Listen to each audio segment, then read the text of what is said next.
Welcome to the CEC Report. It's the 21st of July. I'm Robert Barwick. I'm joined today by CEC leader Craig Isherwood. Welcome, Craig. Yeah, thanks, Robbie. In this week's CEC Report, supply and demand is the big lie that is about to crash Australia's house prices and banks. And Turnbull's Home Affairs Ministry brings UK terrorism to Australia. So first, supply and demand is the big lie that is about to crash Australia's banks. Now, Craig, before we get into it, just for the benefit of the viewers, we don't provide information for information's sake, right? We're not. This is not an investment service where you can get investment advice from us. It's probably worth paying attention to, but that's not what it's about. It's about changing the system. So before we go into this, I want to appeal to the viewers, get involved in the CEC's mobilisation on this subject, which of course is our mobilisation for a solution to the Australian financial crisis that we're actually in, but it's about to get worse and worse and worse and head to a full-blown banking crisis. Robbie, I think it's important to note for some of our viewers, we're actually a political party, so we're campaigning to change policies of the nation. We're not merely a lobby group. Yep. So it's a big difference. So what people can do is this, and I'll repeat it at the end of the show. You'll see a link if you're watching on YouTube, to our petition. If you haven't signed our petition yet for Glass-Steagall, sign it. Every time you sign it, emails go to members of parliament to tell them we need a Glass-Steagall separation in Australia, and we'll elaborate a bit more on what that is. Call in and get copies of our literature. So for instance, the main thing we're distributing nowadays is Australia Sleepwalking to Economic Armageddon. It includes a lot of information and graphs on the bubbles, the financial bubbles that are threatening Australia, like the derivatives bubble and the housing bubble, which we're going to go through more in a minute. Call in and get that.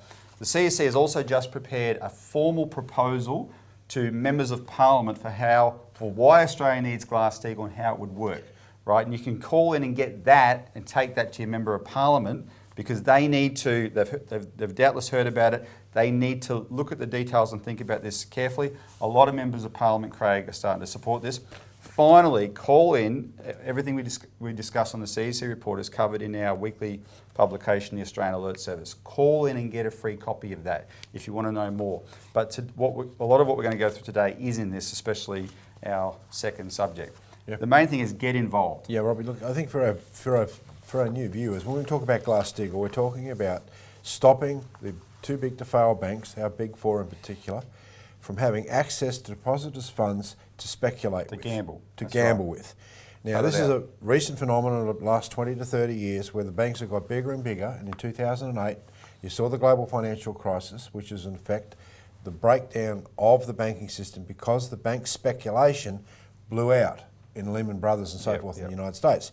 Now, nothing's been solved since that time. So what we're calling for is very simple, that you should have a retail banking system which protects people's deposits so that the banks can't speculate with those deposits. And when you have a retail, a merchant and investment banking side, that can still exist, but if people want to put their money, not as deposits, but as investments into that type of banking, then they know full well what's going on. They do so at their own risk and without government protection. The government only protects the part of the financial system that's not a casino. So it's not a very complicated idea, Robbie. It's a very straightforward idea, but without it, everyone's deposits are at risk.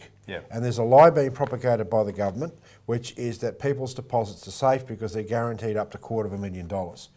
The problem with that is that the IMF and other international financial bodies have clearly said that this would not apply to the Big Four because the Big Four's deposits are too big to be able to guarantee. The government wouldn't be able to come up with the money. That's correct. That's right. So you need to change the system. That's what we're fighting for, a policy change. So yes, viewer, get involved. So here's the latest predicates on why this is so important and why when we talk about our policies, we're premising it on the fact that a crash will happen, right? Not as a theoretical thing. We are premising on a crash is going to happen. This is what has to be done, and it can be done beforehand. So like I said, here's the latest.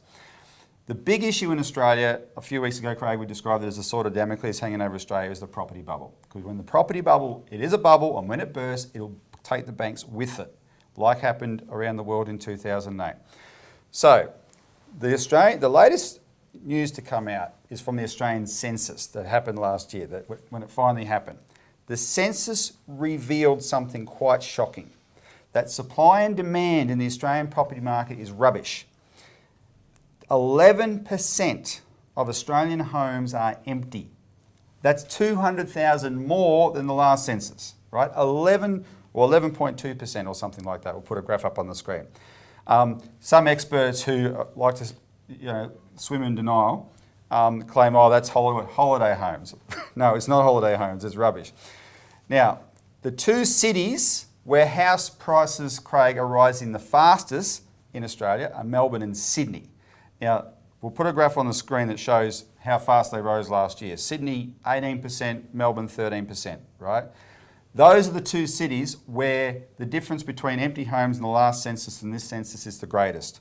They've gone up. The number of empty homes has increased by 19% in Melbourne and 15% in Sydney. In the United Kingdom, this practice is called land banking, right? And there's a good reason for that.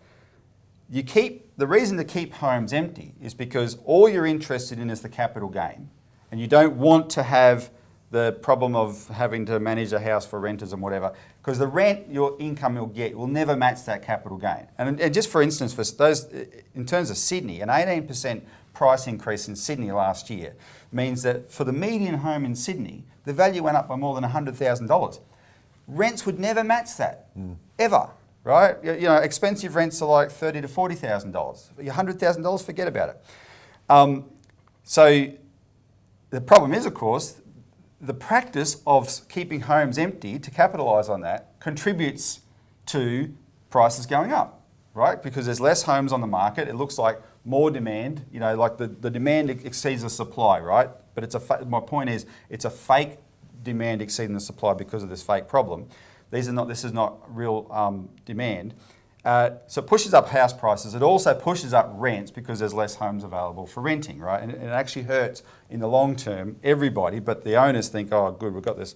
We're taking this and taking it all the way to the bank. However, there's always a sting in the tail. Now, with so many things, Craig, with the financial markets, when you have these props, I call them, or ruses that help push the market up, the very thing that help push a rising market up makes a crash worse when it happens. And let me just explain it. If 11% of houses in Australia are empty, it means the natural floor in the market is smaller than it should be. Mm-hmm. The real demand is smaller than it appears, right? So how does that work? Well, if prices start to fall, people in Australia who own their own homes, they are going to go to extraordinary lengths to keep those homes. They will skip payments, or they'll skip meals, so they can keep making their payments on their mortgages so they can keep their homes. The last thing they want to do is lose their home.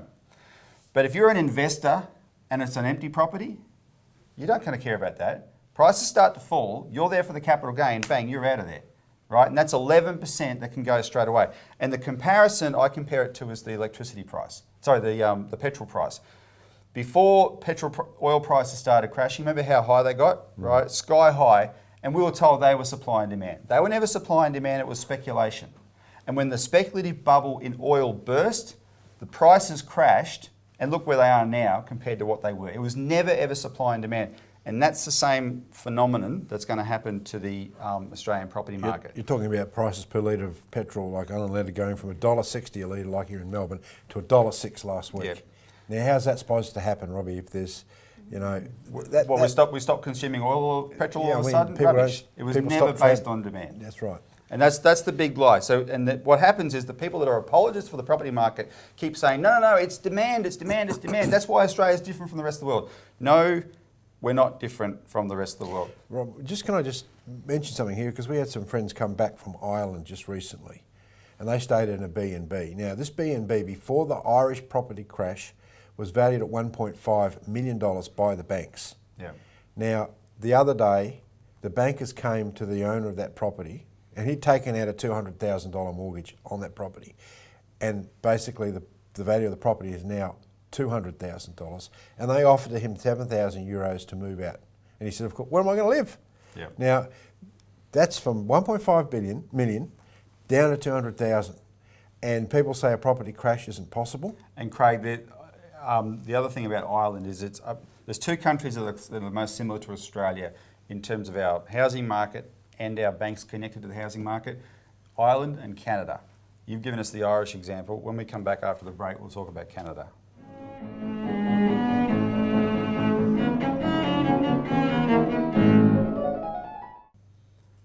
Welcome back to the CEC Report, where we're discussing supply and demand is the big lie that is about to crash Australia's house prices. So before the break, Craig, you mentioned Ireland. Let's talk about Canada, which is very similar. We'll put a graph on the screen there that shows how the Australian property bubble and the Canadian property bubble are the biggest bubbles as a proportions of GDP of all the major bubbles in the last more than a decade or so, right? In the last period. Now, the graph also shows China. That's a different kettle of fish. That just refers to the amount of credit that's extended in China. The difference is what it's invested in, and it's not a property bubble, right? And so we would argue that particular line shouldn't be in there, but that's fine. Look at Australia and Canada, 200% of GDP compared to the US property bubble in 2008, we've got to 160% of GDP. Well, Canada's bubble is starting to shake. Since March, the number of houses sold in Canada has fallen 14%. So unlike Australia, where we're still getting those big turnovers in the weekend auctions, in Canada, the sales are plummeting. The average price of Canadian houses has fallen 10% since April. Now, what's extraordinary about that is that's not uniform. Most of Canada, the average prices are actually incrementally rising. Those price falls have been in two cities, Vancouver and Toronto, which have been the centre of their property bubble. Vancouver's often compared they are the Sydney and Melbourne of Canada, right?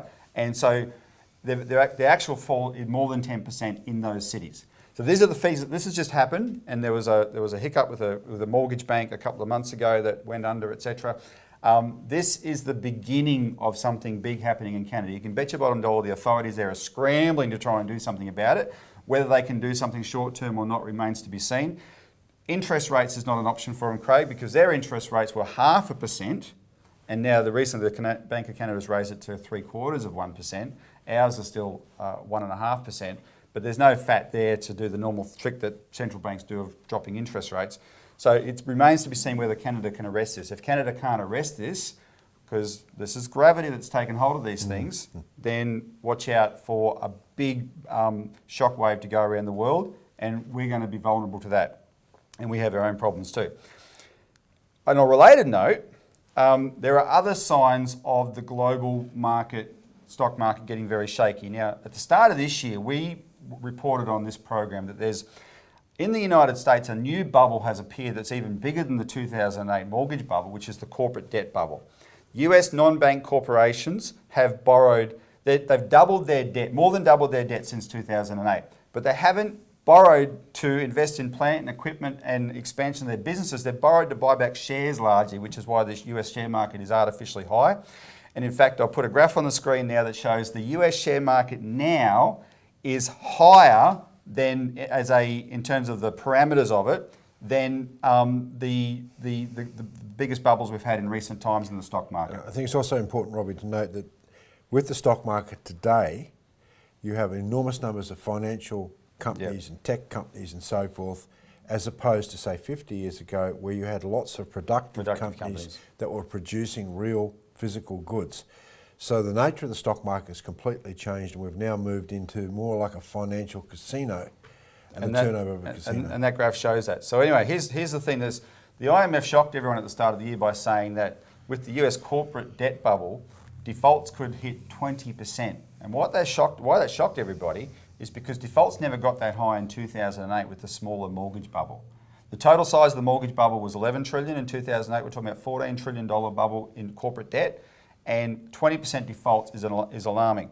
And what you tend to see is little, it's like an iceberg, right? Little bits shave off at the side first. So this week, a Texas private equity fund called Enovest wiped out its entire $2 billion value. And it's actually the only time a private equity fund worth more than $1 billion has ever been wiped out like this. So this happened in Texas this week. A lot of investors around the world, including Canadian pension funds and whatever, lost their money.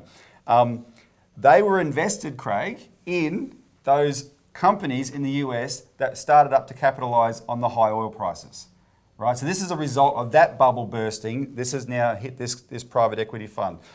And it's very similar to what happened. I remember in 2007, end of July 2007, an American hedge fund called the Alpha Fund attached to Bear Stearns went under, and it was the first sign of the crisis that was about to brew. That fund had like Princess Margaret Hospital invested in Western Australia, Victorian Teachers Super Fund invested in it. Everyone was shocked. What's happening to the financial system here? And then once that happened, everyone paid attention to Bear Stearns. You can see this in the movie The Big Short, and it was the beginning. This is July, August 2007. It was the beginning of a crisis. It's got bigger and bigger and bigger, and by September 2008, blew up the whole world. Anyway, Craig, my question for you is: you've recently given presentations on Franklin Roosevelt, right? He dealt with an economic collapse the right way, properly, as opposed to what happened in the 2008 crash, right? Which has set us up for what we're in now. So, for the viewers, as scary as a crash seems, why is it nothing to be feared if you handle it right? Well, Robbie, Franklin Roosevelt was dealing with a massive crash at the time he was inaugurated on the 4th of March 1933. The entire stock market had been shut down. The Chicago Board of Trade had been shut down. 46 of the 48 states had declared bank holidays. The entire country was frozen as a result of the speculation built up under what's called the Mellon and Coolidge bubble. Now, you had enormous amounts of money in stock speculation in the stock market, and basically it just fell over. And that's what happens with bubbles. So Roosevelt came in, he was dealing with fear in the population, and people can remember this speech of him where he says there's nothing to fear but fear itself. And what he was saying is that, look, at the basic fundamentals of our economies are still there. We are still producing goods. We have the means to produce things, but we have to reharness the credit of the nation, and we have to direct that credit into productive activities. And did he leave it up to the free market? No, absolutely not. I mean, you had this policy of laissez-faire. You don't interfere with the market. Let everything play itself out, hands off. Right? And this is why people, Wall Street particularly, hated Roosevelt, because when he gave his inauguration address, he says, "I am taking over to deal with this crisis as if we were invaded by a foreign foe," and he meant every word of it. The thing, Robbie, is that Franklin Roosevelt, his great-grandfather was very closely good friends with his great-grandfather Isaac Roosevelt was very close friends with Alexander Hamilton, the founder of the American system of political economy. So Franklin Roosevelt was a student of the American system. He wrote a thesis in his university years on Alexander Hamilton. So he knew how you run an economy using American system principles, which is completely opposite to British system principles. Now, Craig, sorry to cut you off. We're going to have to keep that as a teaser to the audience. You've just made a video on this presentation. People should call in and get a copy of that if they want to, right? Yeah, Rob, because it's what we're dealing with, the crisis. People have to realise we have to do a 180-degree turnaround in people's thinking, and I think it shocked people when I gave people that presentation, because it's completely different to the way that people are brainwashed today into thinking. And that's how Roosevelt approached the crisis. He completely upended the British system of political economy, and he won the people. And if you don't leave it up to the free market, you can solve this stuff very lawfully and logically. Bang, we'll do this, we'll do this, we'll do this. If you leave it up, what they did in 2008, they bailed out the banks, privatised profits, socialised losses, but let the banks keep making their own decisions, and that's why we're in the mess we are today. That's right. You can't do that. The problem is, and I think we've referred to it on this program a number of times, Robbie, we've been in the process of economic consensus, where free trade, globalisation, privatisation, economic rationalism, all of this stuff has been accepted as the god of economics. Yep. That is falling over. What people are seeing with electricity prices today, right, where people are paying anything from 23 to 35 cents a kilowatt hour, I mean, amongst the great hydro projects in the 30s, people were paying 2 cents an hour. Now, we should only be paying somewhere between 7 and 10 cents per kilowatt hour. And why are we paying such high prices? Is because these policies are the policies that are killing people today. All right, this is why you need to get involved in this campaign, as we said. The solutions are there, but it's up to the people to force the government to do it. Call in, get the literature I've suggested, and get involved. Let's take a break. When we come back, we're going to talk about Malcolm Turnbull's new anti-terrorism force.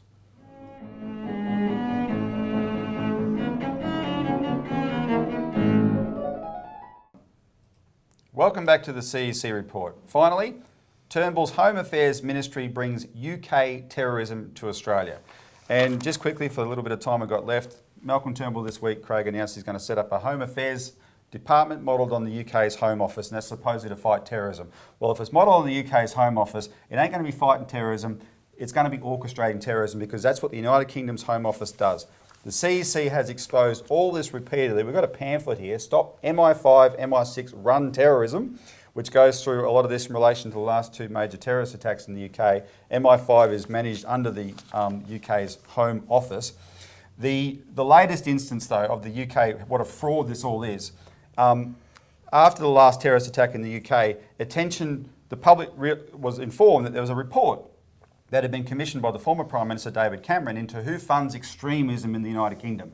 And everyone said, well, let's see the report, right? Why do we have these extremists running around? Let's see the report. Who's funding them?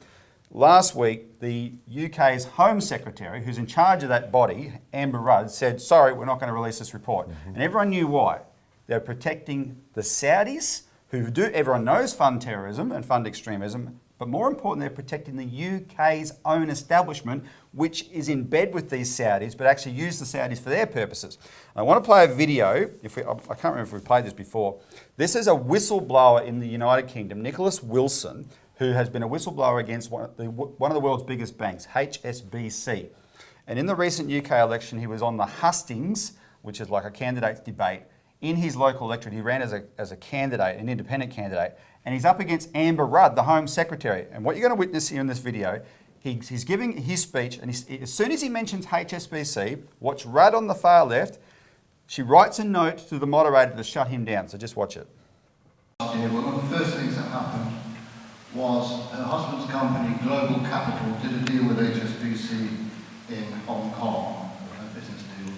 And then she was in Saudi Arabia in April of this year, selling arms to BAE Systems and doing another deal for HSBC, because Saudi Arabia are doing a share sale of their national oil reserves. HSBC have got the job because Theresa May went there. Saudi Arabia are the country responsible for IS, and they support IS. We supply arms to Saudi Arabia through... Awfully sorry, but we've missed the subject that we're on at the moment, which is about... We're talking about Manchester. That is why MI5 was sending kids from Manchester to Libya. Oh, I mean censored. Okay, right, soft on crime, soft on the sort of causes of crime. They want to abolish the Serious Fraud Office, which is independent, so that Amber Rudd can then be in charge of prosecutions through the National Crime Agency. Awfully sorry, which is the person her attack I wish to avoid. Why? I'm sorry. Come on. Come on. This is censorship. I have suffered censorship for 10 years. None of people don't know about these things because of censorship. I'm sorry. So that she used her power, Craig, in that instance to shut him down in a public candidates event. And he actually said, look, it was HSBC she reacted to even before he mentioned the Saudis, right? They want to suppress all that, and now she's suppressed this report. And that's the British Home Office that we have just emulated with this Home Affairs Ministry. It's a fraud, it's garbage.